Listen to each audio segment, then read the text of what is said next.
Hello, welcome to another book review video. In this video I'm talking about the books that I have read in September, and I'm sticking with my new little format of talking to you about the books that I've read as I finish them. I just think it's more fresh that way, or maybe I'll change my mind later, but for now it feels better to talk about them right after I finish them.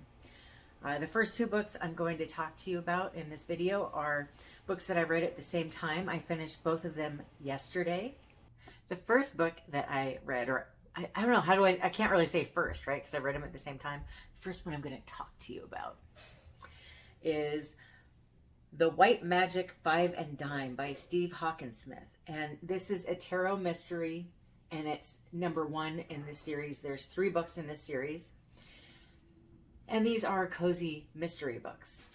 They're about a lady named Alanis. She finds out that her mother has died. And her mom's a con artist. And she hasn't talked to her mom in a long time. She had to get out from under her mother as a teenager and kind of escape the con artist's life. So she has not spoke with her mother in years. I think it's 20 plus years or something. And all of a sudden she finds out that her mom died and she left everything to her. And her mom has a mystical shop where she does tarot readings and sells crystals and that kind of stuff. And then her mom lived upstairs, and her mom has this roommate who's this girl that's, I think, 16. Her name is Clarice. I'm so funny, I know. Can't help it though. Hello, Clarice. So she decides, even though her mom was not someone that she will look back on fondly, she does want to try to find out what happened, because it turns out they think her mom was murdered. She was strangled. So she kind of had to have been murdered, right? Do I have a puppy over here? Hi. Don't kiss me while I'm filming. She loves to kiss, and she will kiss and kiss and kiss, and I will end up with wet hair if I let her just keep kissing me. Huh. I know, I love you too. She decides, even though she doesn't like her mom and doesn't remember her fondly, she still was a human being, and she wants to find out what happened to her. And she's trying to decide what she wants to do with this shop and the car and the money that she's inherited as well. Throughout the book, there are images of the back of a tarot deck, and then the card, and then the card's meaning. And throughout the book, she is reading a book called Infinite Roads to Knowing by Miss Chance, where she's learning how to read tarot. And she thinks this whole thing is just a bunch of hocus pocus, I guess you would say. But she's pretending to be a tarot reader to try to find out who killed her mom. There's a lot of flashbacks to her childhood in this book, and I found it kind of tiresome. I found them to draw out a little bit. I got kind of tired of reading them, but as the book went on, I realized I needed to read them to understand what she had gone through and who she is. I didn't find any of the characters particularly likable, and I didn't find myself being attached to any of them in the first half of the book. But as the book went on, I started to really care about and like Alanis. And she really grew as a character as the book went on, which I love that. When a character doesn't just stay the exact same all the way through a book or a series, and there's some growth there.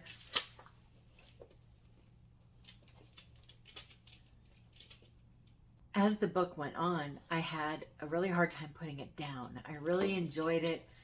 I loved the tempo of it. It's a great palate cleanser if you've just read a really dark, heavy book. I feel like I've been reading a lot of dark, heavy books lately, so this was just what I needed. I really enjoyed it. I'm looking for number 2 in the series. I want to read the whole series because I did. I really enjoyed it. It was fun reading about tarot and what the different cards mean and how all of it works. it was really kind of enchanting and beguiling and very fun. And it's a funny book too. And I love books that can make me laugh. I give this book 4 stars. The next book I'm going to talk to you about is Daisy Darker by Alice Feeney.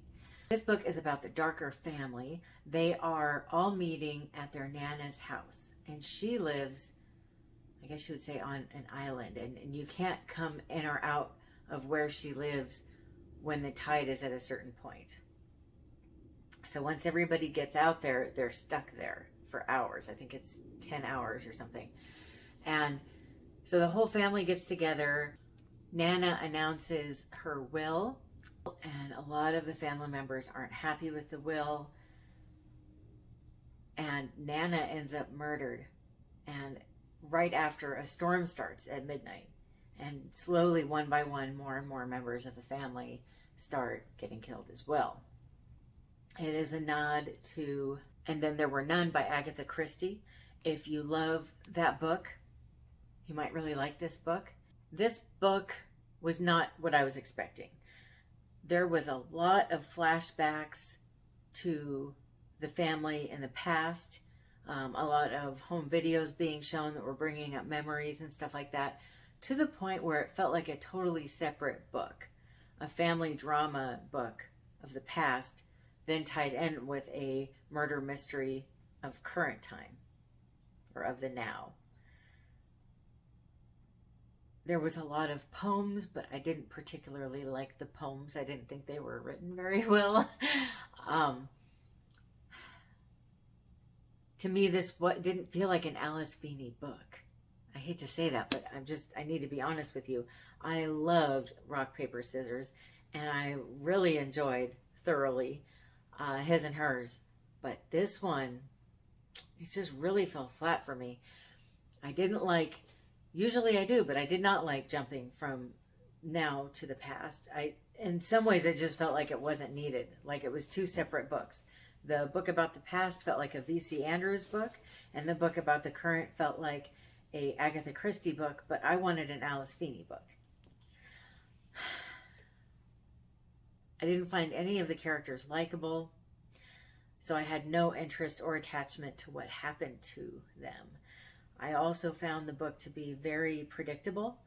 I guessed who done it right away, and the other 2 twists I figured out pretty quickly, I think. And I'm not normally trying to figure out who did it. I want to just relax and enjoy a book as I go through it. So I was surprised that I guessed these things so quickly. Maybe the reader is supposed to. I just didn't think it was that good. I just wanted to know how it turned out, so I read the whole thing. But I didn't enjoy it the way I thought I would. I looked at it after I read it. There's a lot of people that gave this book very high praise that love Alice Feeney. So I might be the odd man out here. And that's okay. I don't have to agree with everybody. But this one was not my cup of tea. I give it 2 stars. I think Olive also enjoyed the White Magic 5 and Dime book more, because she was laying on my lap sleeping when I read both books.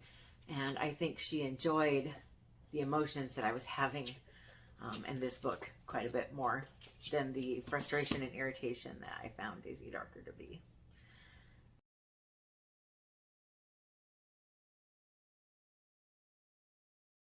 So I just finished October Jones by J.D. McFarren. AJ Dunn sent this to me. They thought that I would enjoy it and sent it with another book as a gift, a just because gift. And I thought, well, I bet this would be a great way to get into the Halloween fall kind of mood. And it definitely was. It's about a boy named October. They call him Toby for short. He decides that he wants to try to solve a crime that's happened at the local cemetery. And part of why he wants to try to solve what happened is he's being blamed for it. His older sister April and his friends decide to try to help him. And it's just a fun, sweet book. It's very nostalgic. It's got a nice sense of community and family to it. It's got a nice sense of right from wrong in it. I really loved it. I thought it was really fun and heartwarming. It says that it's the Lightning Pines Mystery #1. So I'm hoping that there's going to be more books in this series. But I'm not sure, because when I looked into it a little bit, I didn't see that there was any more books in this series. So I'm not really sure yet, but I do give it 5 stars. I thought it was such a fun, sweet read.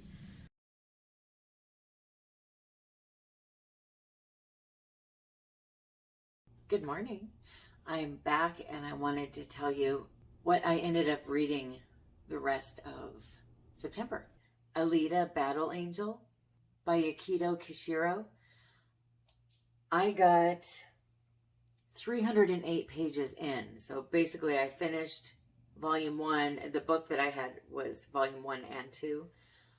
I got through volume 1 and a little ways into volume 2, and I decided to DNF it at that point. The copy that I read is back at the library. That's why I don't have a physical copy to show you.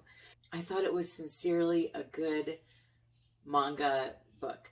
I thought that it was done really well. It's just not my thing. I felt like there was too many fight scenes and action scenes for me. I do love watching fighting on TV, like on the UFC, or action movies or movies where there's fighting, but I don't typically like reading about fighting or action scenes, unfortunately. And that was what most of the book was about. And the second book just kept going in that direction, and it just wasn't my thing. But I could definitely see why so many people cherish Alita. I got some CareBears books for my birthday, and I decided to start reading them. And I did read one of them so far. It was The Witch Down the Street. This is a really sweet book, and it's got really beautiful illustration in it.